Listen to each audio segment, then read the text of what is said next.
Salam Telu. Selamat datang dalam cerita kepemimpinan bersama Nugroho Telu.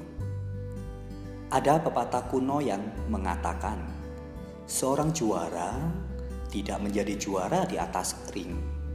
Mereka hanya dikukuhkan di sana.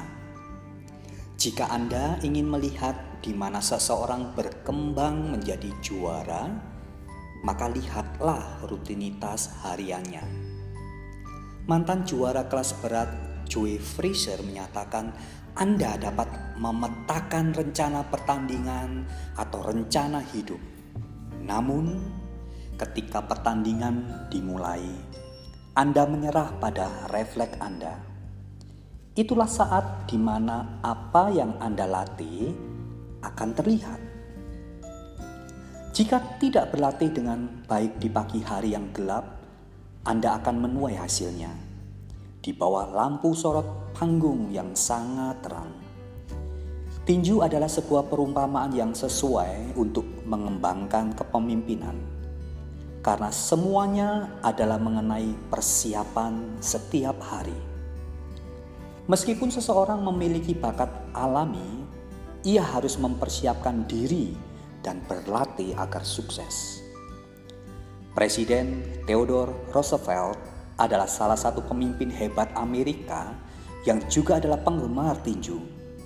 Bahkan salah satu ungkapannya yang paling terkenal menggunakan tinju sebagai perumpamaan. Beliau berkata, bukan kritik yang penting, bukan juga orang yang menemukan bagaimana orang kuat bisa jatuh, atau di mana seseorang bisa melakukannya dengan lebih baik. Penghargaan adalah milik orang yang terjun ke gelanggang yang wajahnya kotor karena debu, keringat, dan darah, yang berjuang dengan gagah berani, yang melakukan kesalahan dan bangkit lagi dan lagi dan lagi, yang benar-benar antusias, benar-benar setia, dan mengabdikan dirinya bagi sebuah tujuan mulia. Hal terbaik yang bisa menjadi adalah orang ini akhirnya meraih prestasi tinggi.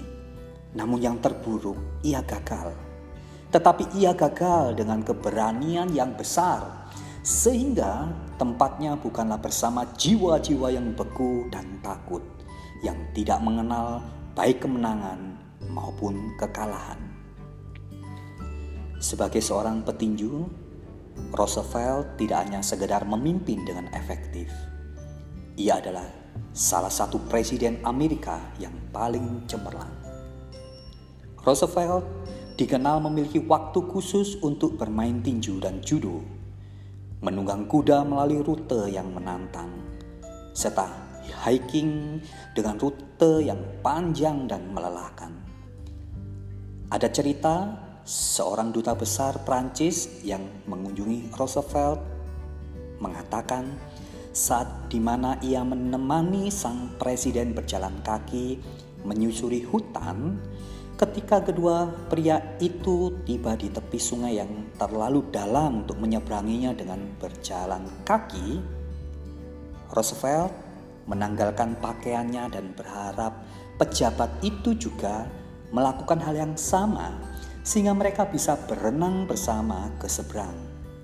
Tidak ada satu hal pun yang menjadi penghalang bagi Roosevelt.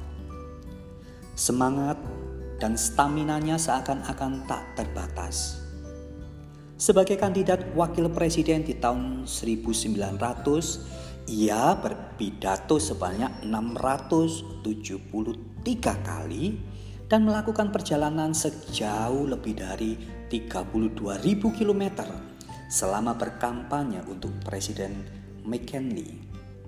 Beberapa tahun setelah menjabat sebagai presiden, ketika mempersiapkan pidatonya di Milwaukee, Roosevelt ditembak bagian dadanya oleh seseorang yang berniat membunuhnya.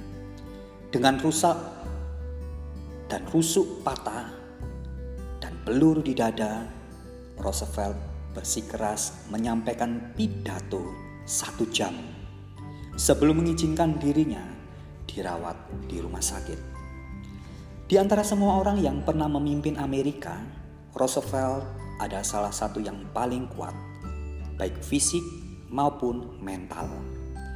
Namun ia tidak mengawalnya seperti itu. Presiden koboi Amerika ini lahir di Manhattan dari keluarga kaya terkemuka. Ketika masih kecil, ia lemah dan mudah sakit. Ia mengidap asma, penglihatannya sangat kabur, dan ia pun sangat kurus. Orang tuanya sendiri tidak yakin apakah ia bisa bertahan hidup. Ketika berusia 12 tahun, ayah Roosevelt berkata, "Kamu memiliki pikiran, tetapi tidak memiliki tubuh. Dan tanpa bantuan tubuh, pikiran tidak bisa pergi sejauh semestinya. Kamu harus memelihara tubuh itu." Ia melakukannya. Roosevelt mulai membagi waktunya setiap hari, memperkuat tubuhnya sebagaimana ia memperkuat pikirannya. Dan ia melakukan hal tersebut sepanjang hidupnya. Ia berlatih beban, berjalan kaki, berseluncur salju, berburu, mengayu, menunggang kuda, dan bertinju. Ketika lulus dari Harvard, Roosevelt siap untuk terjun ke dunia politik. Roosevelt tidak begitu saja menjadi pemimpin besar.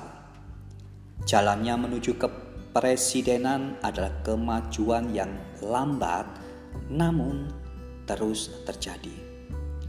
Selama mengisi berbagai jabatan, mulai dari menjabat kepala polisi di New York City hingga menjadi presiden Amerika Serikat, ia terus belajar dan mengembangkan diri. Ia memperbaiki diri dan pada waktunya ia menjadi pemimpin yang tangguh. Daftar prestasi Roosevelt luar biasa. Di bawah kepemimpinannya, Amerika muncul sebagai negara yang kekuatannya mendunia. Ia membantu negaranya membangun angkatan laut terbaik. Ia tahu bahwa terusan Panama telah dibangun dan membuat perjanjian perdamaian antara Rusia dan Jepang. Dalam prosesnya, ia memenangkan hadiah Nobel perdamaian. Ketika orang-orang meragukan kepemimpinan Roosevelt yang memperoleh jabatan presiden karena McKinley dibunuh, ia berkampanye dan dipilih kembali dengan suara lebih banyak dari semua presiden Amerika yang pernah terpilih hingga saat ini. Ketika menyelesaikan masa jabatannya sebagai presiden pada tahun 1909, Roosevelt segera pergi ke Afrika, di mana ia memimpin sebuah ekspedisi ilmiah yang disponsori oleh salah satu institusi. Pada tanggal 6 Januari 1919, di kediamannya di New York, Theodore Roosevelt meninggal dunia dalam tidurnya. Saat itu wakil presiden Marshall berkata, "Kematian harus menjemputnya ketika ia sedang tidur. Karena jika Roosevelt bangun, pasti akan ada perlawanan." Ketika orang-orang mengangkatnya dari tempat tidur, mereka menemukan sebuah buku di bawah bantalnya. Hingga akhir hayatnya, Roosevelt masih berusaha untuk belajar dan memperbaiki diri. Jika ingin menjadi seorang pemimpin, maka Anda pasti bisa.